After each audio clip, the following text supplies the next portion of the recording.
you've got to have written acceptance criteria. And you want to put the summary of your written rental requirements in your listing. If you're looking for someone, right, who's going to be a long-term renter, then you need to put that in your listing as a summary requirement. Preference will be given to long-term renters. Preference will be given to 18 plus month candidates. Preference will be given to candidates with a excellent residential history. Those are the ones who are really good at taking care of their properties.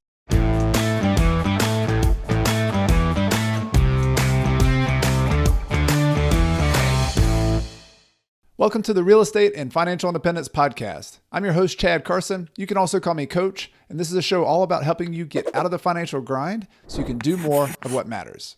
Thank you for being here for another episode. The title of today's episode is Tenant Screening 101 for Landlords.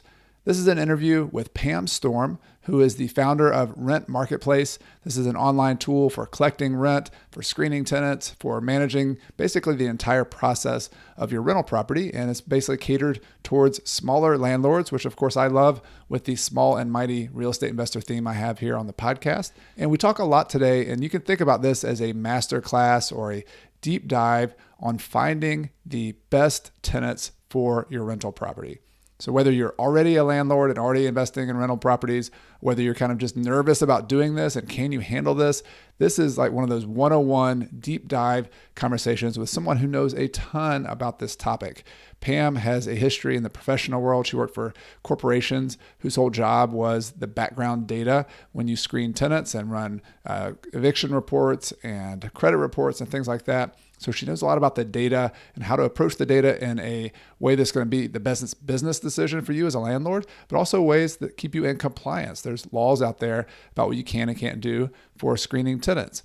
So every step we're going to go through in today's conversation, I think will be helpful for you as a landlord, and I hope you enjoy it. Now, before we get to the interview, it's time for this week's Behind the Scenes segment where I share a short snippet of what's going on with me in my real estate investing, my finances, or behind the scenes with my business. And this week, I want to cheat a little bit because this is right in line with the topic of today's podcast. I want to talk about my tenant screening criteria for my own business. I recently had a conversation with my property manager, and part of that conversation, I shared my own tenant screening criteria, and it was a way of just making sure that we kind of matched up their own process and approach to screening tenants with my own. So that was a conversation I had, and I just want to offer that to you. I'll talk about this later on in the interview, that I have a availability. You can go and get a copy of my own tenant screening criteria with the caveat that every state's a little bit different. Your business is a little different. You want to use those just as a template, as an example, and then also, adjust those for your own local market, your own local laws. So you want to keep that in mind. But I always know when I first start anything, it's nice to have a little bit of a template to see what other people do. So check that out. That's something I've been working on, just updating. Actually, I didn't have to update anything this year, updated in the last couple of years. But it's something you definitely want to have if you have a rental property or thinking about having a rental property, are written tenant screening criteria. And you can get a link to get mine in the show notes below. If you're listening to the podcast, or if you're watching on YouTube, you can also get it in the video description below. If you like these behind the scenes segments, I want to invite you to stay in touch with me beyond the podcast by checking out one of the online courses that I offer. Online courses are a way to interact with me and let me help you with your real estate investing. Some courses are available anytime. You can just go through the course on your own time. And others, like my premier course, Real Estate Deal School, is more of a boot camp style course where you and other students go through live with me as I help you step by step purchasing your next investment property. You can get details on all of my courses at coachcarson.com/courses. Now let's get started with today's interview. Hey, Pam, welcome to the podcast. Thank you, Chad. So excited to be here. I've been a fan of yours a long time. Well, thank you. We've collaborated in the past, and this is a long time coming. I was thinking back, Pam, when we first connected, I believe it was, I look back, it was 2016 or 17, and you were kind enough, you actually wrote one of my best articles on the blog. You were a guest post all about tenant screening, and we had this guide with all the, if this, then that, and you just really kind of gave your expertise on that. So thank you for doing that all the way back in the day. And I'm going to link to that as well, just so people can see the guide to tenant screening. Oh, how cool. Thanks for that. Yeah, I remember. Yeah, you were so easy to work with then too. And since then, you've started this great podcast and YouTube channel, and I've loved your, your whiteboards and your mind maps and everything. So we've, I guess, done more over the years than I realized. Yeah, well, thank you for that. And I want to dig in. So you have multiple expertises, but I really want to talk about your background and your expertise of tenant screening and finding great tenants for our rental properties. People who are listening to this. But just to give some context, I'd love to go into a little bit more of your story. And I know you're down the road from me in Atlanta, kind of near where I grew up in Atlanta metro area. But tell me a little bit about, so professionally, what led you to this real estate related journey, and what was your career like before that? Yeah. Well, I started out as a CPA in Deloitte in DC, and I kind of traveled traveled the world with them actually, but I wound up back in Atlanta, and I was working for a data and analytics company as a controller. So it was a spinoff from Equifax, so spinoff from one of the big three bureaus. And on the drive-in one morning, and really I was, young and really a nobody, but on the drive-in, the CEO called me, don't even know how he got my phone number, and said, "Today, you're going to start running our tenant screening company." Wow. Yeah. And so honestly, that's really how it started. And I loved it. And I started running the tenant screening company, and then I took on their data analytics and wholesale. So that's actually us selling the criminal and eviction data to other providers as well. And so I wound up doing that for decades for, really two of the country's largest tenant screening providers. And it's just such a fun intersection of, behavioral patterns and statistics and real life, which I think is why I love March Madness so much. But it's just, a really fun intersection of all of those things. And long story short, I did that for probably 16, 17 years. I've done, tens of millions of backgrounds.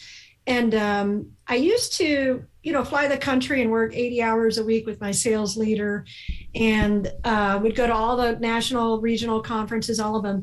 And we'd leave the meetings and, I'd be exhausted. I didn't have enough energy to spend time with my toddler. And I'd say to my sales leader, "Martin, these people are wonderful. They're brilliant. They're fun. They're likable. But they're driving Ferraris. And I don't want to sound arrogant, but I'm not sure that they're that much smarter than us, and I'm exhausted." And he said to me something that really stuck. And he said, "Well, yeah, but they're taking a risk. And we're not, Pam." And so it kind of reminds me of Dustin, who was just on your podcast. So it's true. So during that time, by the way, I did have two rentals. I didn't really pay attention to them much. I didn't do a great job of it, but I was interested in dabbling. And so then finally, when my corporate shoes came off, I had a year to think through what I wanted to do with my life. And I decided to bring the skills to the independent landlord, which I always try to do in the corporate world. And then I wound up buying a lot more rentals as well. So it's just been an absolute blast. Interesting. So you had this kind of deep dive into the expertise of screening tenants and using data to understand who's likely to pay on time or be a good tenant. So I want to set that aside because I really want to go back to that and dig into that as well. But I'm just curious on your own journey. You had dabbled in rental properties. You had the interest in it. You knew some of the details of it because of your career. But how was it just from a practical standpoint and also an emotional standpoint to make that transition from the corporate world to being an entrepreneur and doing your own thing? Because that just seems like such different approaches and different, approaches to income and salary and everything else. It really, and I would love to say that this was a well transitioned plan and that the cards came together. The truth is that the company I was working for was moving West Coast, and I was not going to move. And as soon as this became really clear, I said to, I was reporting to the CEO, I said, maybe it's time for a package. And honestly, Chad, I had the package in the mail the next day. So I don't know if you want to say that, I was sort of let go with a lot of folks, or how you want to put it. But part of the package was that I couldn't work for a year. And it was probably, the best thing that ever happened to me. It was maybe one of my roughest years because, I went from a title or an ego or lots of emails and calls and reactive pressures and travel and 78-hour work weeks to literally, nothing. And so that's, I think, why I respect you so much is I think, it really grounded me in terms of, what do I want to do with this life? And when I was with corporate, I always tried to make these solutions for the independent landlord. I always wanted to bring those skills to the independent landlord. And of course, it's not really where a lot of the money is. And so that my employers really weren't impassioned about it like I was. So it unfolded that way. And a big credit, if any of you have wonderful spouses out there, remember that that's, one of your big assets. So my husband, to his credit said, he kind of called me on the carpet. He said, well, you've always wanted your own business. If not now, never. And so he kind of called me on the carpet. And that's how it happened.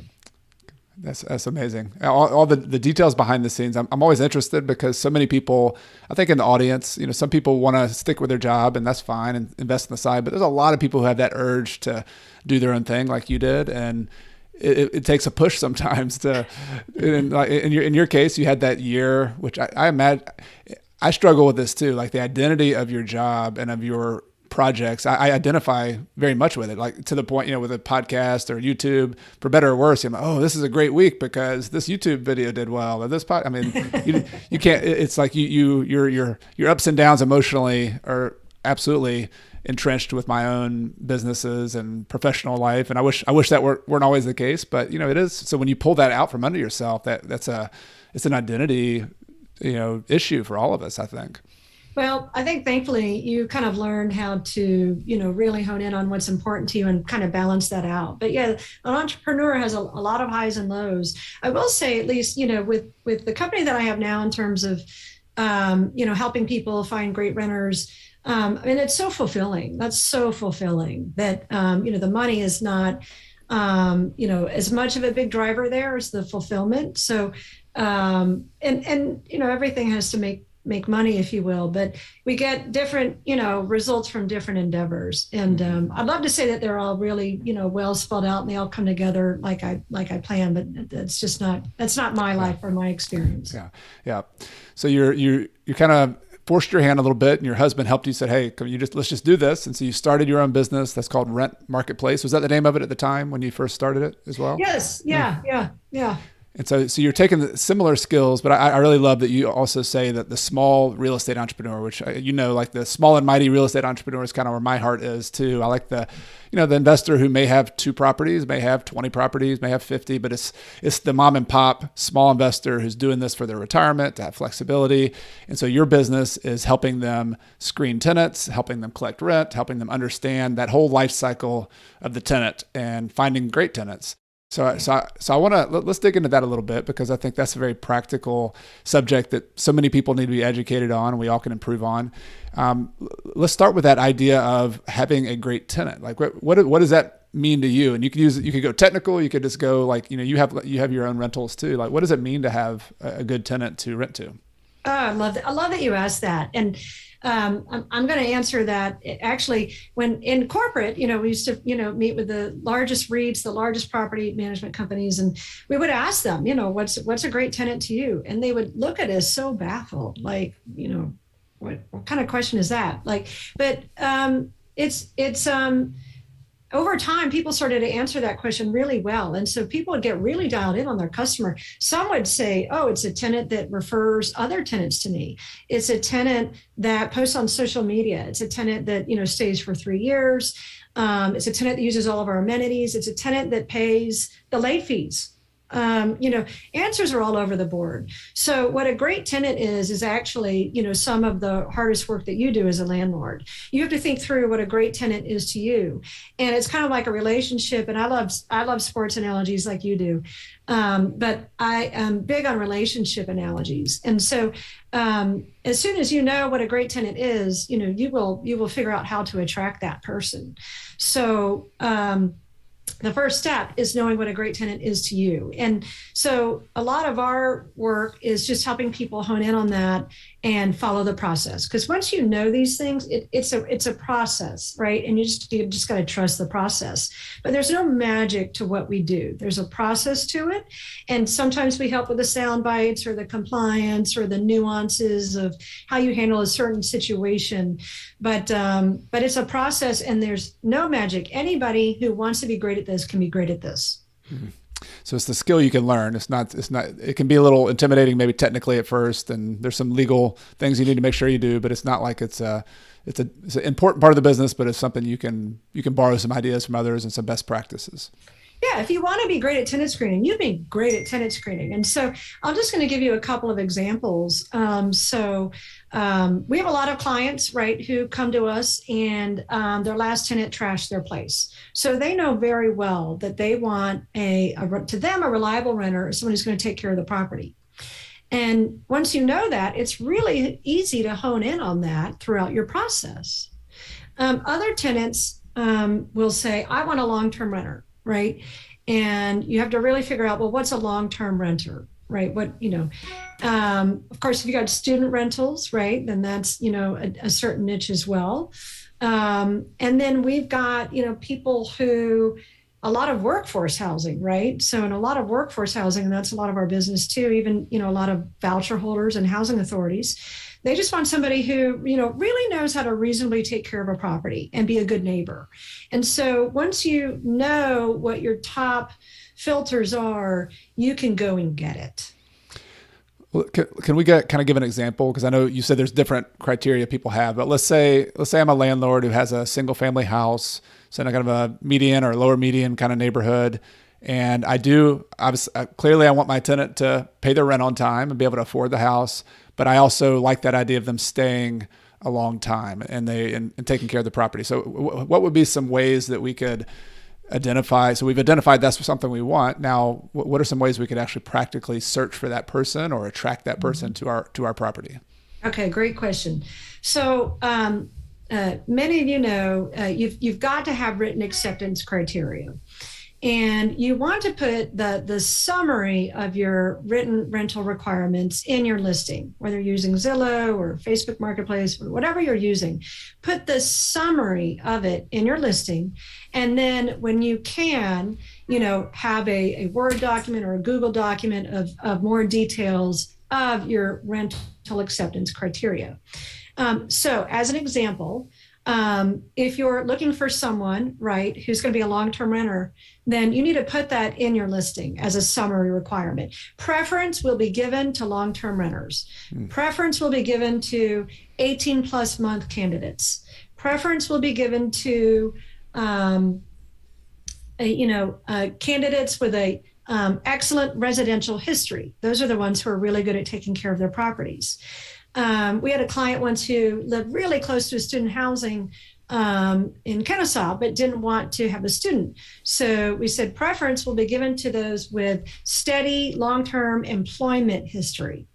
So you can put these little words and hints into your listing and your rental requirements without violating, any of the fair housing, and just naturally attracting who you're looking to attract. Okay, so you mentioned a couple things. That was so good. I really love the specificity of that. That I'm actually going to I keep borrowing ideas from you, Pam. Like when you first wrote that article for me, I'm like, that's perfect. I don't have written tenant screening criteria. So I want to go back on a couple things. One, you mentioned, okay, if you want somebody to stay long-term, you can actually put it in the rental description that your preference will be given to somebody who's a long-term tenant, even get specific, like somebody who could stay for 2 years.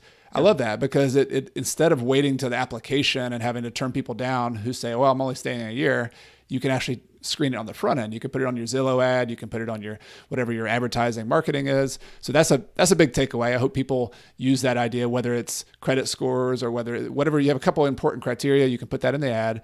But I want to go back. This is one you touched on, but I know is a big aha for me. You mentioned that you should have written tenant screening criteria. So I'm thinking of, I know I've talked to a lot of landlords. There can be people, well, I just kind of talk to people and I get a gut feeling if they're good at tenant or not.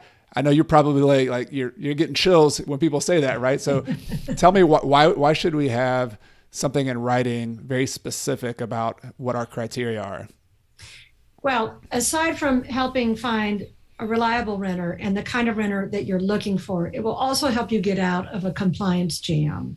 And even though the odds of this are unlikely, let's say less than 5%, if it does happen to you and you do not have the written criteria, you'll lose sleep, and you don't want to lose sleep. The other thing, and I don't want to operate out of, fear and all that, but it will help you in these situations. The other thing it will help you do is it'll help you avoid burnout, because you're going to have this nice process. So let's say you find a renter and it goes great and they're there for 4 years. And then it's time to find another renter and you can't even remember how you did it, because this isn't something you do a lot. But you go back to your Google Drive, you go back to your requirements, and you just kind of update them and edit them.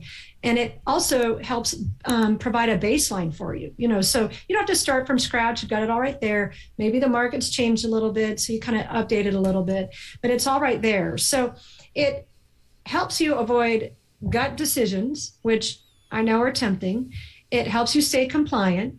It helps you be more efficient for the next time you have to do this, and it gives you a baseline. But it also will help you in that unlikely event that someone says, why wasn't I selected? I'm going to file a complaint.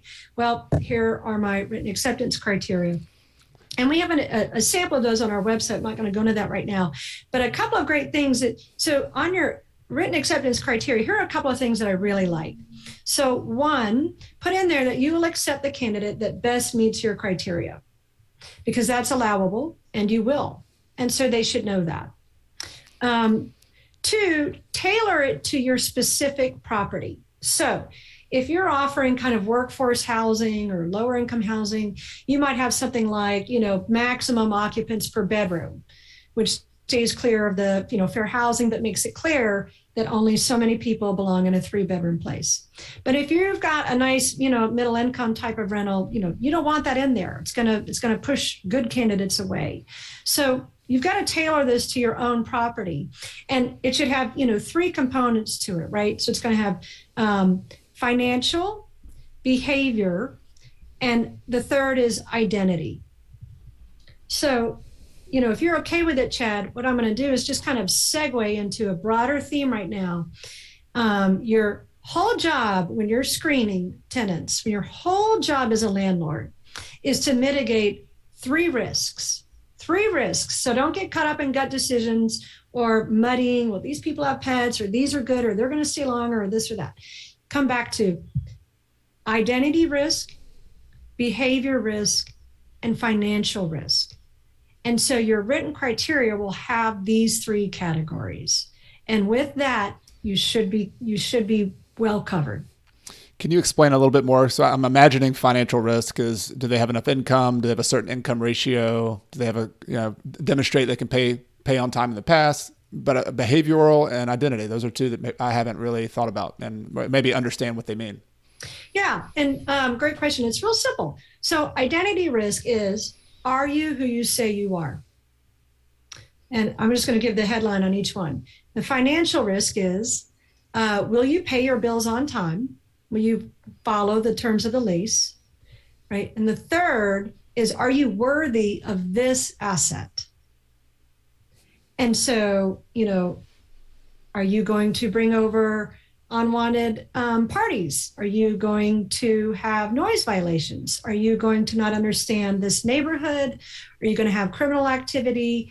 The behavioral, right, is, one of the components that's sort of all encompassing there. And each of those categories, and I think you're just about to ask this, each of those categories has evidence that you will use to mitigate your risk. Interesting. Okay. So you're starting, if we went all the way back to the beginning, we're starting with the ideal tenant who has some basic criteria, but also fits your customized, like in your market, the type of property you have, whether it's student or assisted housing or something else. There's some kind of unique criteria, but then there's some basic criteria, which financial criteria. I love the specificity of that. Are you going to pay your bills on time? Number 2, behavioral. And I want to dig more into that one and how we measure that and how we have evidence. And then the identity one is, it sounds like it's just, are they using a false identity? Are they telling me they're one person, but they're really not? So I pulled somebody's credit and it was really somebody else's credit, not theirs, something like that. Yeah, identity is the easiest one to mitigate, but I will say that that one rises with macroeconomic conditions, right? So if we're in a recession, identity risk spikes, and you can't just, ignore it. You've got to pay close attention to it. So that's what identity risk is. All the things that you think it is. If you've got a good driver's license, you've got a bank statement with the name and address on it, you've got some pay stubs, you've got all these things, you can be pretty sure that identity risk is low. And so as you go through evaluating each of these risks, and this is a flow chart, so put this little mental flow chart in your mind, right? What you want to do is take your 3 risks and evaluate. Is it high, medium, or low for each risk? And if it's medium or high, then do a little flowchart decision box, which is, do I want to accept this risk? Can I mitigate this risk with an extra security deposit or other matters, right? Or do I want to keep running my process? So it really is this flowchart of, okay, I've got 3 risks. My job is to look at these 3 risks and to evaluate them, low, medium, high, and decide if I want to take on that risk. And if I do, how can I mitigate it? Or will I just keep running my process? When I find the person or people, right, that meet my criteria, and I feel low risk on those 3, identity, behavioral, financial, and you may have multiple candidates who meet that, I'll select the candidate that best meets my criteria. Can you talk more about what that means? Because that's a short sentence that I borrowed from you as well. That's really helpful or maybe give me an example when, I'm imagining maybe somebody has the best credit score and yet they might not be the best candidate. Like, can you think of some situations that might be the case? Absolutely. There are a lot of people with, here's a good example. We did a tenant screen on an NFL divorcee, NFL player divorcee, and she had income over $1 million a month, but her credit showed an inability to manage that, and so we declined her. And I don't say we declined her, the landlord declined her. We don't make any decisions. But that's a good example of how someone can make a lot of money or have a great credit score and be a tenant that you don't desire. And similarly, let's say you're even considering, voucher holders or, very low income housing, et cetera. They have terrible, credit scores, sometimes no credit scores, but can be fantastic renters. And so it really is all the evidence. You're trying to put together this puzzle. And that's the fun of it. You're trying to put together this puzzle and then evaluate it at the end. Again, take your step back, low, medium, high risk on the 3 fronts. But there are a lot of times when you won't take the person with the best credit score. You might find someone with an excellent credit score who moves jobs and apartments or homes every year. That's not a great renter. Yeah, I love that example. And I'll give another example. Just there's one house that my wife and I manage on our own, and the rest of them in a business, we have property managers. But we have situations, we have a house that has a lot of demand and a lot of people come. And so that's the issue we have. We have a lot of people with flying colors past the income requirement, past the credit requirement. Their landlord references are either pretty good or really good. And so I come back to the criteria. What does it mean to have a good tenant? I want somebody who stays a long time. Yeah. And we have apartments where students are the main tenants and they move out every couple of years. But this is a house, and I would love for somebody to stay like 3 to 5 years because that's less turnover cost, that's less hassle for me. And so I give preference to someone who has a situation, a story that is going to make them more likely to stay longer. So I remember the last time that turned over, we turned down the best credit score with the most income. And the person was a little surprised, and I said, and we went with somebody else who also qualified, but was more likely to stay longer. And that was just a good example of how knowing what your criteria are for a quality tenant is important. And that's also a business strategy. Like, what is it about your rental that's going to make you the most money in the long run? Well, if you have a tenant who stays a long time, who takes care of the property, who has pride of being there, who loves the property, and then you treat each other well, I mean, that is the ideal rental business model. And what I love about what you're talking about, Pam, is you're giving a process, a system to the outcome of having a great rental. And that outcome is you can have a much easier life as a landlord. You don't have all those horror stories and nightmare stories you hear about are typically because they didn't follow a process like you have. Yeah, it really is just, you got to trust the process. And it's honestly not a very hard process. I think that in your example, right, the guy with a great credit score, when you look over some applications, I hate to stereotype it, you can see the loyalists, right? There's this, segment of people who are loyalists. My husband's one of them, for better or worse, but they stay at a job a really long time. They don't like moving. They have young kids in a school district they want to stay in, right? But you can tend to see them, and so if that's what you're looking for, you want to really prioritize them, and you're allowed to do that. Well, we've mentioned some things we are allowed, and we're talking about our business strategy to make sure that from a business standpoint it makes sense to have this tenant. You've mentioned a couple times compliance, and I know, so we'll go back and forth between business strategy and also just making sure you're compliant with regulations. I know there's a lot of details, but can we kind of talk from a high level, some big things to avoid when it comes to screening tenants that you can't do that are either illegal, typically on the federal level for fair housing in particular? Yeah, I'll just do high level, but there are 7 fair housing categories to stay away from, and there could be more in your local area depending on some of the gender discrimination rules in your local area, et cetera. But the main ones that you want to stay away from, any of you can Google them, but as an example, stay away from familial status, right? So as an example, you've got a showing and there's this family and maybe a pregnant person, right? You start asking, oh, when are you expecting? And this, and are you going to work afterwards? Stay clear of all of that, right? Stay clear of, any religion, race, familial status, even try to stay clear of genders.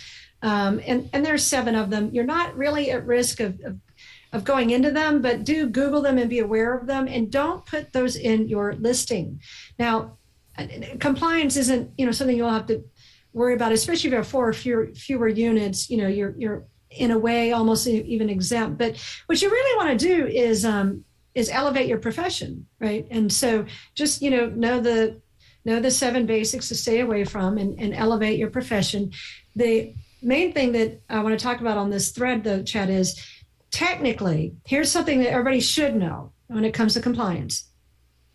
Technically, if you adversely impact an applicant, then technically you should send them or tell them a letter. You need to send them a letter, written's better, email, et cetera, on why they were adversely affected. Now, adversely affected means that if you've relied on a background report in partial or in whole, then you owe them an explanation. So if you ask for an additional security deposit, that is technically an adverse impact. And so you would want to let them know, hey, you don't quite meet this income threshold. You don't quite meet this. So I would like an extra security deposit. Are you okay with that? And so, conversational and written and email it, all that's fine.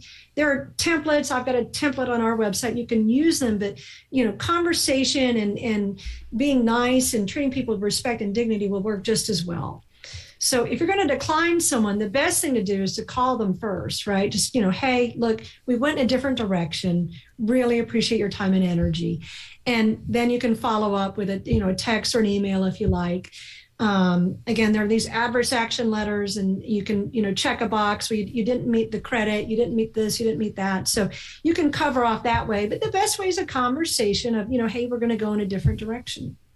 Yeah, I like the human side of it that you emphasize. That there are always regulations in every business, right? And we have regulations in the landlord business, and you need to follow those. Yeah. But like when you turn someone down, it is an emotional thing. Like I don't like disappointing people. Nobody likes, but you have to have a conversation. But this goes back to the process. And this is one of the aha moments for me, Pam, when we first talked about this 5-6 years ago, was that it not only makes your makes you compliant. More importantly, it makes your business life easier. It makes it easier to have that conversation with someone when you have a criteria. It's not just, oh, my gut feeling told me that you're not a good tenant. Like that's not an easy conversation to have. But when you can say, well, actually there was 4 people who were all qualified on my basic criteria, but I also I put in my listing that we value someone who can potentially stay longer. You said you're building a new house and you're only going to be here a year. That just wasn't my ideal criteria. So unfortunately, we had to go with someone else. There it is. That's just perfect, right? And I'm sure they really respected, your approach and your thoughts and the way that you relate it to them. When people get mad, and when they threaten to follow up, with a regulatory body or and so forth, is when they feel like it's not been fair. And so if you can say, well, look, again, here's the criteria. And so this is what I was going by. And, we found someone who just, really flew through the process and met all of these and, really was a great fit. And, these areas were a little tight, or even just there was a lot of demand, I mean, but as long as you've got if you can say, look, these were the criteria, right? And this was my process, people feel fairly treated. And they, I think you're not going to lose sleep over that. Yep. I'm going to put a couple links in the show notes for today's episode. In addition to Pam's website with Rent Marketplace, I have some written tenant screening criteria that after talking to Pam, I built my own and I share those with people. Also, I'm going to put a link. You said you have some on your website, just a sample of what some written tenant screening criteria look like. So I think that'll be helpful for people who just want to have something to start with and something to build off of. So Pam, I want to go to the process. So we've talked about tenant screening in particular, who a good candidate is for our tenant, and how we can screen and find that person. Mm-hmm. But I want to go back to the process. Something you do really well with your business and your kind of background is just turning this whole process of finding a tenant, screening them, getting a lease, getting them in the property. Like I love systems. Like you mentioned flowcharts. I'm like, oh man, that's like, I don't know. I'm a nerd for like little mind maps and flowcharts for whatever reason. And that's something you do really well too. So could you talk about just the life cycle of a rental property, and maybe we can kind of go high level from just the timeline of what happens, because this might be somebody's brand new to renting a property, might be a little intimidated by just, are they missing some details? Are they missing some steps here? So we talked about first have your, know what a good renter is, have your written rental requirements. 3, communicate them, right? And people communicate them in all different ways. Put the summary in your listing. If you're going to have a showing, print off your whole list of requirements, having the showing. If you're going to use a lockbox, tape them to the door. People use all different ways, but you've got to make sure you communicate these. Okay, so now you've got your criteria, you're having a showing, people come through. Now, if they would like the property and they'd like to apply, have them apply. Tell them about your application process, right? So maybe you charge for it, maybe you don't, right? Maybe you do the background at the same time, maybe you don't, but tell them, look, everybody has to do an application. Ones that look like they're a fit, we'll do the background, right? And we're going to need documents to support the application. And just so you know, that's, income documents, asset documents, and identity documents, right? So we're going to need a bank statement. You can cover up the account number, but we need to make sure you have the move-in funds, right? We need to make sure, we love to see that direct deposit come through if we can. We're going to need a pay stub or 2, and we're going to need some identity, right? So you just let them know what your process is, right? And then at the end of that, so you've got your applications, you're reviewing them, you may have your backgrounds and you're reviewing them. The next step, I say it's the next step, you can put these in any order you want, is the rental and landlord verifications. These take time, so I save these till the end because they take a lot of time. And also part of your process in spelling it out is to see who can follow directions, because it's not that hard, right? You're all hearing me repeat it a couple of times right now, and you probably already got it, right? So it's not that hard. You want people to just follow your process, and that's part of your vetting process. Okay, so I want to come back to that, but even more like for somebody who's just starting on the very beginning. So you mentioned that people are going to start looking at the house, and I know this is not as much in the tenant screening criteria, but if somebody had a house, they're trying to rent it for the first time, how are they even finding people who want to look at the property? What are you seeing as a best practice, or the way people finding their tenants that are your clients, the people who you're helping with? Yeah, well, for us, it's mostly online. We're a big fan of Zillow and other online tools, but a lot of people, do great, with signs in the yard, et cetera. What we recommend in terms of that showing, though, right, is so this, Chad. I'm going to role play with you for a minute, right? Mm-hmm. So I call you up, right, and I'm like, hey, I saw your listing. What's the next question I'm going to ask? So what I should ask is, well, you saw my listing. Which property is it? When are you? I'm gonna ask, when are you moving in? Like, what's your move-in date? Yeah, but as the interested party, me as the candidate, the person who wants to rent it, right? I'm going to call you up and I'm going to say, when can I see it? When can exactly. I see it? When can I see it? When can I see it? I mean, the top two questions by far: when can I see it? And do you accept voucher holders, right? And so the soundbite for someone new just starting out, I'd like to leave everybody with two really good sound bites that you can just use in any situation is, first, let's make sure we have a fit, right? So you want to, if you want to be good at this and you want to engage a little bit, right? Some people want to do an all online process, that's fine. But first, let's make sure we have a fit. I think you really want to try to show the house, ideally, we say one time a week, usually 11 to 12 on a Saturday. And that's so that, you want to be first in their pecking order before they see all these other places and get distracted and fall in love. But, you'll have burnout if you drop what you're doing and you show them Tuesday night and Thursday night and Saturday night and Sunday, you'll be very burnt out and very nervous. And so again, if you systematize this, it becomes very natural and it's an easier way for you to explain to everybody your process. Yeah, I like that recommendation. I remember early in my landlording career running over to properties, and I was all over at the time. I wasn't just in like a 1 mile, 2 mile radius like I am now. And we would go 45 minutes away and then the person doesn't show up and you've wasted all that time. And so we moved to open houses or having a set time like that. And also, the technology has changed a lot with virtual tours. I remember during the middle of COVID and the pandemic, that sort of accelerated some changes of people having video tours and they're just renting houses, without seeing everything, which has its own ups and downsides. But, so if you have a marketing process, a screening process, the marketing of your house process is having these little scripts, having these questions like, let's make sure you're a good fit. And then what would you ask on some of those? Are you a good fit? Do you have any kind of key filters that you would ask even before you get to the application stage? Yeah, I love just starting a conversation. And usually the question that makes everybody feel real comfortable with is, can you just tell me about where you're living now and why you're looking to move? And so, if you're going to have a conversation, half of it's tone. But, if you just start out with a conversation, where do you live now and why are you looking to move? They'll usually tell you an awful lot. And then you can say, is it close to your job? Can you tell me a little bit about your job?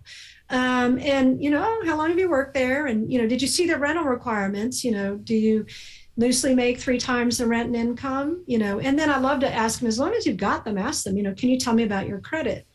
And so you can get an awful lot of information on the phone. It's a more laborious process. So it just depends on how hands-on you want to be. A lot of people, will do these sort of Google Voice, recordings, leave on my recording, or respond to my text, So you can do all of that too, however you want to do it. But there's, a conversation can open a lot of doors, especially for someone new. But I think the benefit of that conversation, I'm loving all of that, is that you can either spend your time on the front end with that screening, or you can spend a lot of time and their time and money on an application that has no chance of being accepted. So I think it's whether it's you or a property manager who's doing this for you, like either way, it's a great use of time on the front end. It seems like a little bit more time on the front end, but it saves the potential tenant time so that they can know, okay, I'm not a good fit for this pretty quickly. And it saves you time from having to show the apartment or the house to somebody who is not going to be a good fit. So it's an efficiency and a courtesy at the same time. It really is. And, if it's your first time, renting this specific asset, this specific property, I would recommend going this phone route. If you're really nervous, do this and you remember this, Chad, I'm sure, the butterflies that you have the first time you're renting a new asset. Is it going to get interest? What's it going to be like? And so one of my homes, I remember, had a very old kitchen and I was really worried about it. And on the phone, people would say like, oh, I'm in sales. I love the location. It's by the airport. It's by all the highways. I don't even know how to cook. I'm on the road all the time. And I realized the kitchen was a total non-event, but I wouldn't have realized that without that little investment. If you've got your legs and you've known this property before, what you can do is just put in your listing something like this. And this is super high level, Chad, but you could say, high level requirements are make 3 times the rent income, have verifiable, reliable residential and income history, and stable, references. Text us or email us how you meet this criteria. And you can go from there if you want to. Yep. Great. All right. So people are marketing the property, whether it's a sign or online media, and tools like Rent Marketplace make this super easy, by the way. And I want to talk a little bit more about technology in a second, but you're able to market this. You're able to start getting leads that coming in. You're going to do some front end screening even before you get to the application, just to be a courtesy to the prospects. All right. You show the property. Now you have people who are submitting applications. So can you talk to me about just the practical technical side of that? So I used to have them at the house, the pieces of paper, and I remember that was 10 years ago, and now it's beautiful. They can do stuff online. So what's the typical way that people are actually applying for a rental? Yeah, and I think really in all aspects, even in workforce housing, I mean, most people are still applying, I think online. So you can use your own paper application. You can go online. I think all segments of the population now are very comfortable. It's not just millennials doing online applications. And so one of the things that you have to decide are, do you want to charge for your applications, and do you want to do applications and backgrounds at the same time? And so, for me, I'm a big fan of application first, background after. Inevitably, no matter how much you put all this down in writing, there will be many people who apply, and if you have it at the same step, apply and pay for a background and do all that, and they're nowhere near the requirements. And it's just unfortunate. So I like just reviewing the applications first and then proceeding to the background. And in the application, by the way, this is with a lot of them, not just Rent Marketplace. You can upload, pay stubs, you can upload bank statements. And so before they even pay for a background, you've got an awful lot of information about them. For the people who don't meet your requirements, right, you can simply, call them or write them back and say, hey, thank you so much for your interest. I don't think we have a fit here. Good luck in your endeavors. And for the people who will go to the background check, hey, great news. This looks pretty interesting. I'd like you to complete the background. It's no guarantee that you're going to get the place, but I certainly can't accept you if you don't do it. It's fast, it's easy, it's pretty cheap. Love for you to do it, today. It sounds like you've done this script a few times, Pam. Like you're just, I wish we need, people need to rewind this. They don't know how valuable it is to hear that script you just did right there. So just put that into your head and practice Pam's script exactly. Sound bites, I think, are what people really want. I think that maybe some of the nervousness of new investors are, what do I do if, and I remember those days. And again, it's like dating, what if I don't like this date, and, you kind of say like, look, I don't think we have a fit. Or run. You just got to turn around and run, right? Yeah. And that is what your rental requirements are, right? They're your dating criteria, right? Yeah, it is very much like dating. That's right. All right. So this is very helpful. So there's online tools to fill out your application. You have a conversation. Ultimately, you're going to decide on somebody. And we talked earlier about how if you turn somebody down, kind of the process of doing that in writing and maybe calling them up. And so ultimately, though, you have this person who's a fit and they meet all of your criteria. What's next? Like, how does somebody get between acceptance of an application to them moving into the house? I want to go over that kind of process too. Okay, great. So, and I just want to make sure, if the landlord and rental verifications aren't quite back yet, you can say, hey, this is a conditional approval, assuming there are no surprises, right? But if you have everything, you're like, hey, congrats. We'd love for you to move into the property, right? What we need right away, right, is let's review the lease together, right? You can do that online or in person, right? But let's get the lease signed and, do the security deposit. Some use a reservation fee.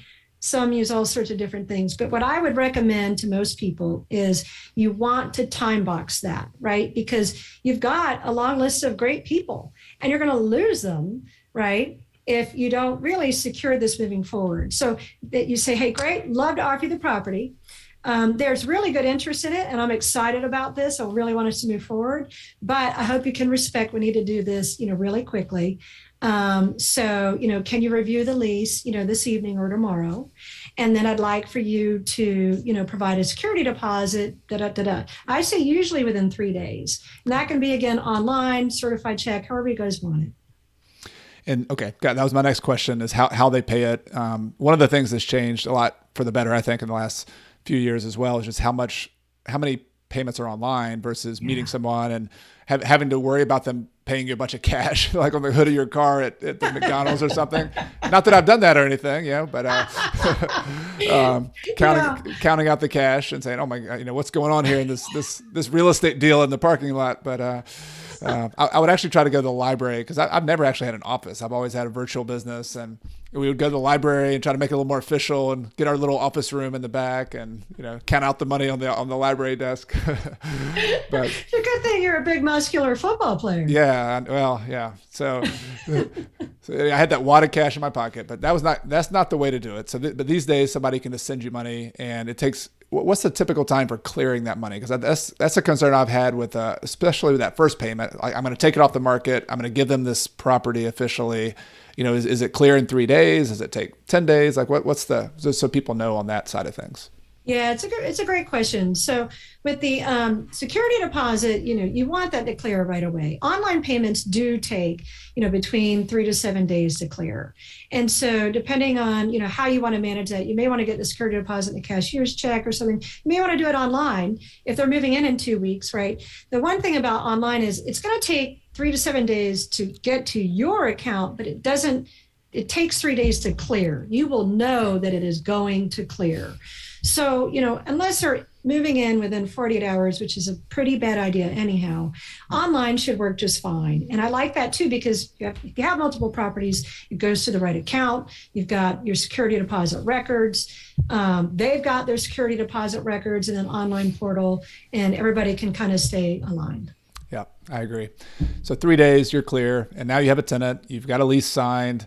They're moving into your property, and that's a whole nother conversation that we can talk about another time, because there's another system for that, right? When people move in and having checklists and turnover.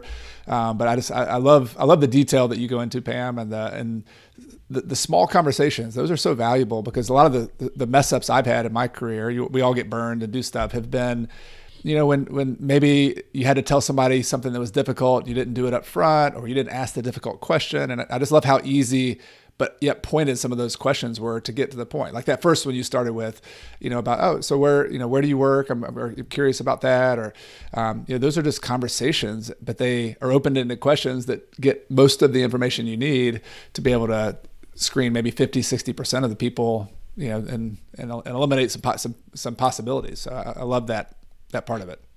I think that again, a lot of it is the conversation. And let's say on the back end of it, let's say you're not getting the quality and the quantity that you like. So maybe you're struggling. Should you accept this candidate? Should you not? They're right at the 3 times. They don't have the savings you were looking for, right? But just one of those sound bites is just a really, respectful, hey, I'm kind of worried about this. You're right on the threshold. Can you talk to me about how you manage your finances? Because the worst case scenario for both of us is that we move forward and, life comes at you and you're in a pinch and now we've got to evict. And that's the worst case for both of us. So can you just be, walk me through how you're going to manage your finances, even just something like that. People respect it. And so you're having that conversation up front. And I know I was thinking, and I want to ask you this question too. What are the biggest kind of mistakes I've made as a landlord during this process? And I think one of them early in my career, and it often came with my lack of financial liquidity, like the fact that I was in kind of a pinch, or I was a young investor who didn't have a lot of cash, and I'm trying to rent my property, and I'm so urgent about getting this property rented because I know another $1,000 mortgage payment or $500 mortgage payment is coming. And so then I shortcut some of the process. I'm not patient enough, and I'm trying to get it rented too fast, and I'm going with a tenant who wants to move in too fast, and that's all, like you said, that's always a problem. Are there any other common mistakes that you see your clients who are landlords making that you hope people can avoid by listening to this? Yeah, thanks. So these are the top 3 mistakes that we see by far, and so the first, right, is not having the written criteria, right? So that's an obvious one. And again, it's not that hard. Chad has one, we have one. There's a lot of good ones online. Apartment communities have them. You can use a lot of great examples. That's mistake number 1. Mistake number 2 is listing the property too early, especially for newer investors, because there's a lot of anxiety. Yeah, there's mortgage payments. And so what may happen is they list the property too early, and that becomes a self-fulfilling prophecy. Because if you list the property before you have really good photos, and I don't mean professional photos, but let's say your renovations aren't 90% done, right? Or it's, just there's still a lot of handyman supplies laying around, or the lawn's not cut, and it's like death by 1,000 cuts, So people pick up on that, and then you attract them. So you're nervous, so you list the property early, it doesn't look great, and then you attract them, and now you're really nervous. So that's mistake number 2. Be cognizant of that. List your property when it's 90% or better tight. And then mistake number 3 is getting lazy and not doing the verifications. And great example here. In one case, we were doing the rental verification, talked to the candidate, right? Everything looked good. Lots of good pay stubs, lots of good things. Called their employer, right? Hung up, then called the employer, totally different number. Same voice, same person, exact same person. And was not self-employed, should not have been picking up that phone, right? And so the third mistake is getting lazy and not doing the verifications, because when you think about those 3 risks you're trying to mitigate, verifications are a big part of the evidence. Yeah, I'm going to just comment on a couple of those from experience, mistakes I've made. And going back to my mistake of going too quickly, I think I learned from you, Pam, and hearing how you're patient with your process. But also, if you think about when you get a bank loan, how thorough the lender typically is, because they're about to give you this asset of money, and they're going to let you borrow it from them to pay it back. So they're understandably pretty cautious about that. Well, as a landlord, we're basically lending our house or our apartment to somebody, and that's a big asset. And so be patient. Don't be in a hurry. Don't be lazy. It takes time to do the rental reference. You have to call and submit a permission form to this landlord. It might take them a day or 2 to get back to you, or longer sometimes. You have to follow up with them. I mean, there's a lot of steps to do that, but it's worth it. It's the most important thing you can do as a landlord. And the other mistake I want to say that I haven't made quite as much myself, I've done it a little bit, but I've bought a lot of properties from landlords who made this mistake, is they don't fix up the property properly, and they don't treat the property well. And so they then expect to get a good tenant, or they're surprised that they get bad tenants, because when they were the ones who had a slummy property in the first place. And I think that's a really common mistake, and it actually gives all of us landlords a bad name and a bad reputation, because you're trying to offer a bad product. Like you wouldn't offer, a meal at a restaurant with dirty plates, or you wouldn't offer a meal with like bugs in your food or anything, right? I mean, so why would you offer a house to somebody like that just because you can, just because you have people who need to rent properties? And I find that personally just a pet peeve of a lot of landlords, that they treat tenants poorly on the front end by not being cheap and not spending a little bit more to fix your house up, and then you expect them to also pay you on time and be great tenants. Like, wait a minute, like you're not doing your job, landlord. Anyway, I'll get off my high horse for a minute there.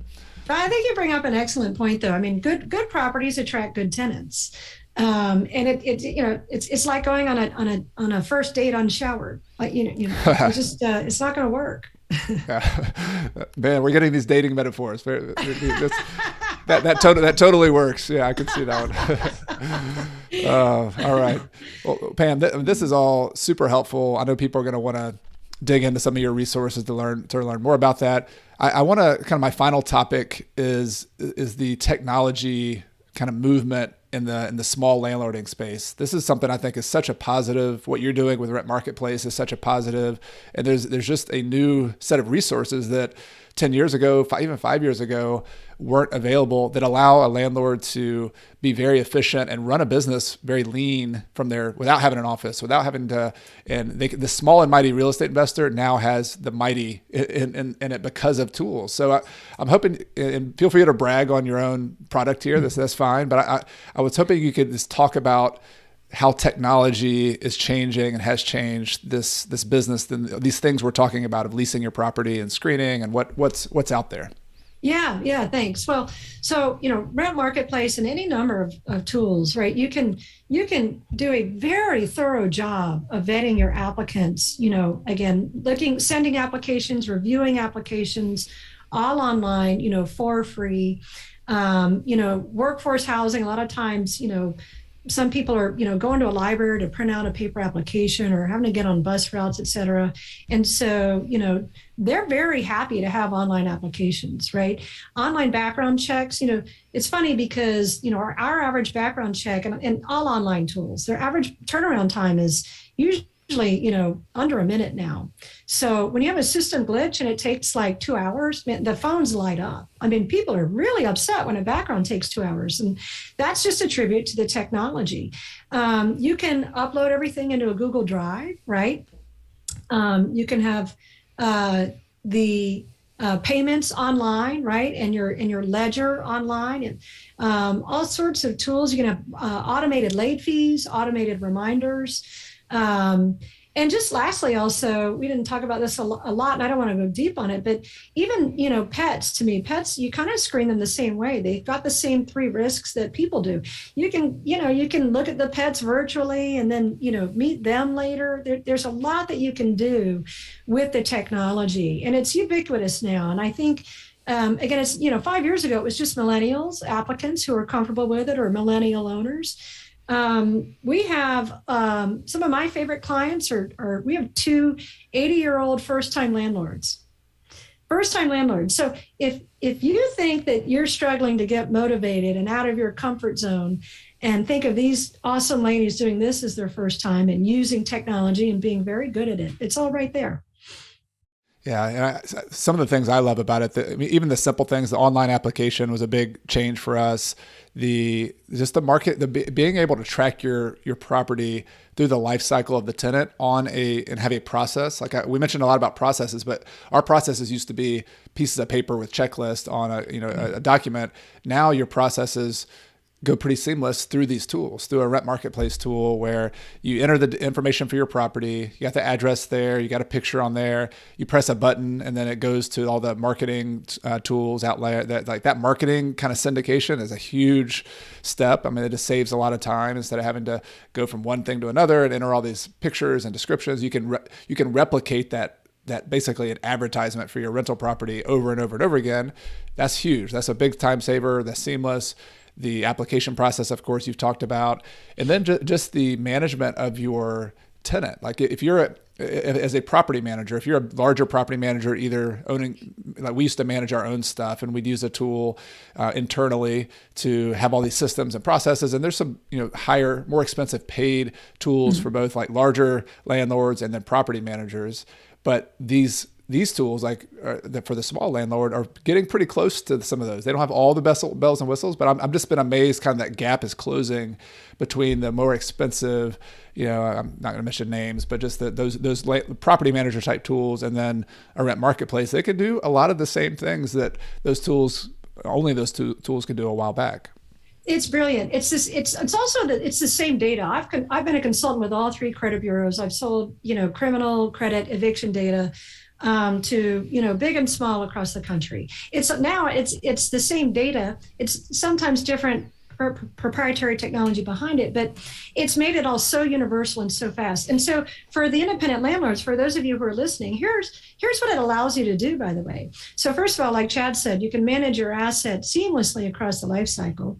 But 2, you've got an automatic, kind of team built in, right? So you've got, whether it's Rent Marketplace or some of these other people, you've got a team, right, who can help you throughout that process, right? If you have any questions, now you have somebody who can help you through this process. And so then 3, it helps you scale and become more efficient. So if you want to scale, you're kind of systematizing without even really knowing it. And then if you're not scaling, but you've done well, someone's been there for years, well, now you just log into Rent Marketplace and do the same thing. You don't have to think through, where's this, where's that, how did I do this? So those are some of the other intangibles, that you get by using some of these online tools. Yeah, love it. So obviously I'm a big fan, and I want to give you a chance just at the end here. We've talked kind of indirectly about some of your tools, but tell us about Rent Marketplace. Tell us about what makes your product and your business special. And you are doing some unique things there. And just so people can understand what Rent Marketplace is, how they can get involved with you. And then we'll put links, of course, to everything in the show notes. Yeah, thanks. Thank you. So at Rent Marketplace, we're just really focused on your success, right? We want you to find reliable renters. And so people use this one of two ways. One is just, through the use of the online software, free applications, $34 background checks, but we're there for you. If you ever have questions, you can reach out to the team. The second way that people use this is we actually place tenants. And so we will do the listing. We will take all those inbound calls and we'll use all those sound bites to gather information, and we'll coordinate sending qualified people to the showing, and then we'll follow up. Hey, how did you like the property? What did you like? Oh, would you like to apply? Hey, we noticed you didn't show up, or love that you love the property, but it doesn't seem like you're quite a fit. Thank you so much for your interest. So we handle all of that all the way through to the lease, and then the online, payment processing. So then we'll handle the security deposits and setting them up with auto debit through Rent Marketplace. So we do all of that as well. It's really inexpensive, and it's really high touch, and we just love finding reliable renters. The second tool, you'll know the marketplace better than I do, but I have not seen anybody doing that, and I definitely haven't seen them do it at the level that you do it with your training your team. I think that's a brilliant service, because there's sort of that gap between the DIY person who does 100% everything themselves, and then hiring a property manager, which has its own expense and has its own benefits too. But it sounds like it's filling that gap where someone who's okay collecting the rent monthly, okay handling the maintenance calls, but that front end work of leasing and talking to tenants, and you're helping them do that for a fee. Like that's a really interesting filling a gap that hasn't been there before either. Yeah, it is. It's sort of a hybrid. And so, for that's a $450 one-time fee, and it includes the $10 weekly Zillow fees or any other kinds of fees. We say we're great behind our computers, right? The two things that we don't do, right, is we don't take the photos and we don't go to the showings. But if you want to use a lockbox, then we've got a process, where people send us photos, their driver's license before they go to the lockbox. We do all that screening. We have them send us a photo of them putting the keys back in the lockbox when they're leaving, et cetera. So we didn't expect to go in that direction, but so many of our clients begged us, and it's just been just tremendous demand. So we discovered that we love it.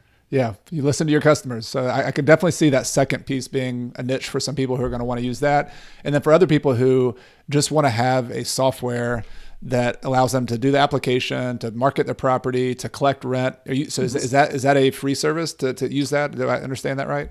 Yeah, it is. The backgrounds are $34. Usually the tenant pays for that. And again, you don't order the background on everybody with us. The applications are free. You get 20 applications, you're probably going to order, 4 or 5 backgrounds. And then we process the rent payments. And we do charge a small fee, to process the rent payments. So we do that, but we report it to the credit bureaus.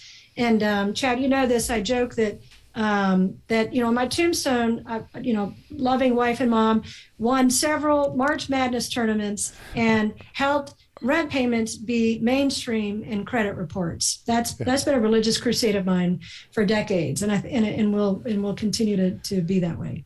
Love it. Well, I love your mission. I love that passion and just the service you're offering to people. So thank you, Pam, for helping us educate us today about learning about how to screen tenants, how to rent our properties. And I'll, of course, put links to everything that we talked about today in the show notes. And just looking forward to following up again sometime, Pam, and talking more rental properties. We always have a fun time doing it. Well, thanks for all the terrific knowledge sharing you do with your audience. Appreciate it. Yeah. Thank you, Pam. Have a good day. Thank you for listening to this episode. I hope you enjoyed it. And I hope you also join me next week with my next episode on Monday, where I interview a very interesting person named Diego Corso, who moved to the United States when he was just a kid from Peru.